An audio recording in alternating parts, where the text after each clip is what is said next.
Assalamualaikum warahmatullahi wabarakatuh. Saya Dimas Satria dari kelas Dasar Sistem Telekomunikasi MBI.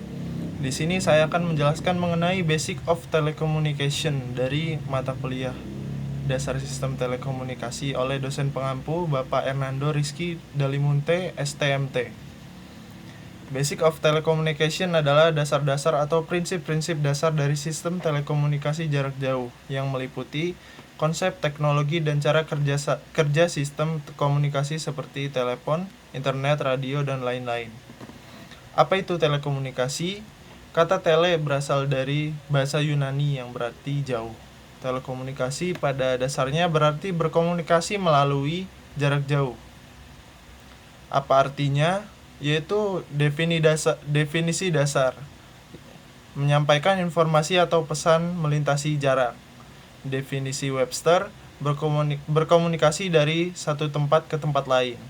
Definisi IEEE transmisi sinyal seperti listrik jarak jauh menggunakan teknologi seperti telegraf, telepon, atau televisi. Intinya telekomunikasi menjembatani kesenjangan tersebut, menghubungkan manusia dan informasi melintas ruang. Selanjutnya, bagaimana perkembangan telekomunikasi?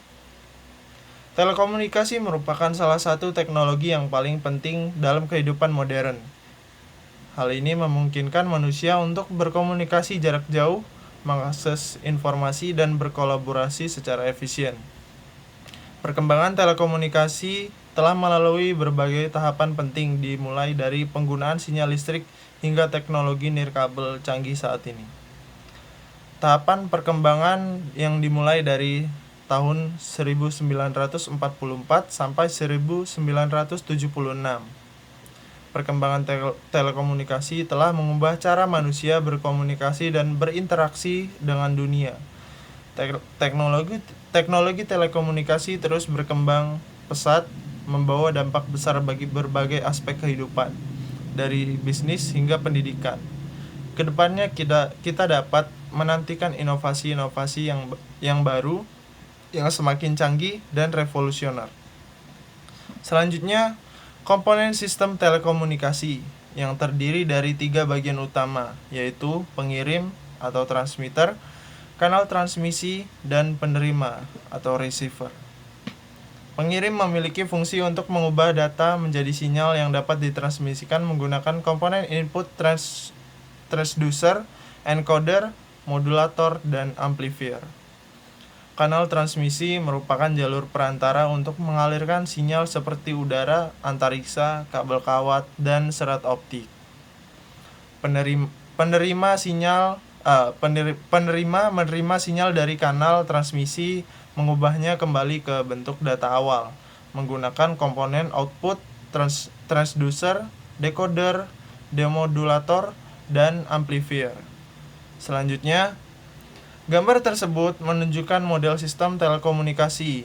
Sistem telekomunikasi terdiri dari 3 bagian utama, yaitu sistem sumber, sistem transmisi, dan sistem penerima. Sistem sumber bertanggung jawab untuk membuat dan mengirimkan data ke sistem transmisi. Sistem transmisi bertanggung jawab untuk mengirimkan data dari sistem sumber ke sistem penerima.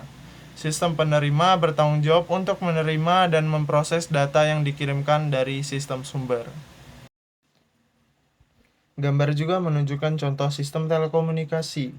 Dalam contoh ini, sistem sumber adalah workstation, sistem transmisi adalah jaringan telepon publik, dan sistem penerima adalah server.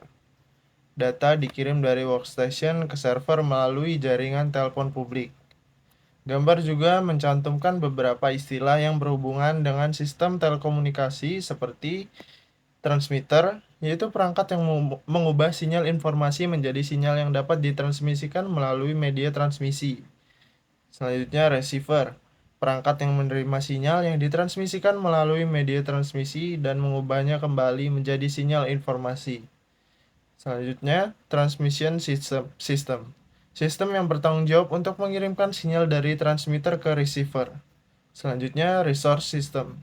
Sistem yang menghasilkan sinyal informasi destination system. Sinyal informasi. Dan yang selanjutnya destination system. Sistem yang menerima sinyal informasi. Selanjutnya, gambar ini menjelaskan tentang proses komunikasi sistematis. Terdapat dua bagian utama, yaitu transmitter, pengirim, dan receiver, penerima.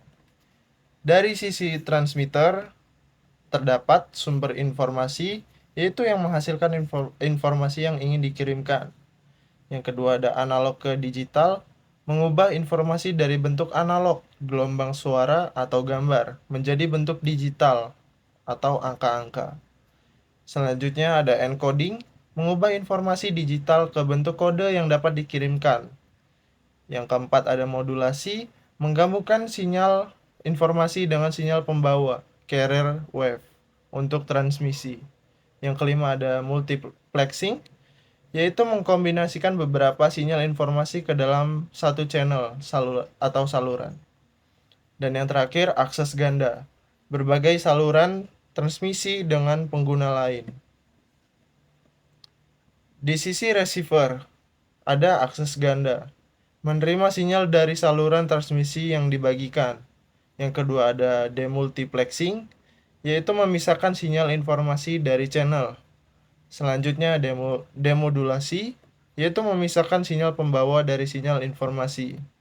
Yang keempat ada decoding, mengurangi sistem sinyal informasi kembali ke bentuk digital. Yang kelima ada konversi digital ke analog, yaitu mengubah informasi digital kembali ke bentuk analog.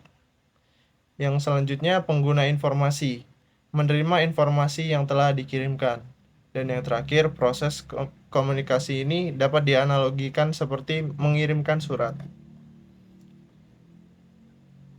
Selanjutnya ada sumber informasi, yaitu surat yang ditulis. Kedua, encoding, menulis surat dengan alfabet tertentu. Yang ketiga ada modulasi, memasukkan surat ke amplop.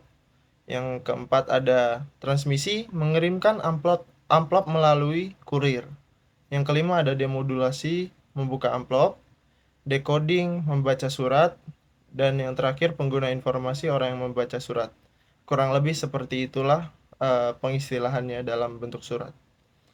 Dengan menggunakan model ini, kita dapat memahami bagaimana informasi dapat dikirimkan dan diterima secara sistematis. Saya Dimas Satria, mungkin itu saja yang dapat saya sampaikan. Kurang dan lebihnya, mohon maaf. Saya akhiri. Wassalamualaikum warahmatullahi wabarakatuh.